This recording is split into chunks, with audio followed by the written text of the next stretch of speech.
आणि Songir police station याच्यावर काहीच निर्णय घेत नाही किंवा कार्यवाही करत नाही। तर या दिवशी आम्ही या दिवशी आम्ही लग्नाला जात होतो, तर आम्हाला स्टँडवर 2 नालायक हल्लेखोरांनी आमच्या पूर्ण फॅमिली होती माझी, तर त्या पहिले एक गाडी जात होती 407, त्या गाडीला त्यांनी आधी कोयता दाखवला, त्याच्यानंतर आमची गाडी मागून येत होती, तर आमच्या जवळ आले व त्यांनी आम्हालाही कोयता दाखवला आणि त्यांनी पूर्ण आमच्या गाडीवर हल्ला केला।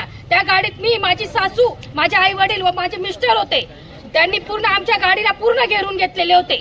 तर अशा हल्लेखोरांना अटक करा आणि सोनगीर पोलीस स्टेशन याच्यावर काहीच निर्णय घेत नाही किंवा कार्यवाही करत नाही। तर सोनगीर पोलीस स्टेशनतील सगळ्या पोलिसांना एकच विनंती आहे की त्यांनी कापडणे गावात, आम्ही ग्रामीण भागात असून आम्हाला सोनगीर पोलीस स्टेशनचा काहीही उपयोग नसून त्यांनी त्याच्यावर काहीतरी कार्यवाही करून आमच्यावर याला त्यांनी साथ द्यायला पाहिजे। कारण ग्रामीण जे सगळे ग्रामस्थ आहे हे त्यांच्या याच्या भरोश्यावर असतात, कारण आम्ही गरीब जनता ही फक्त पोलिसांच्या भरोश्यावर असते आणि जर त्यांच्यावर काही त्यांना न्याय मिळत नसेल तर मग एक पूर्ण जनता त्यांच्यावरही काहीतरी कार्यवाही करू शकते, फक्त जनताच करू शकते, मग त्यावेळेस पोलिसही काही करू शकत नाही।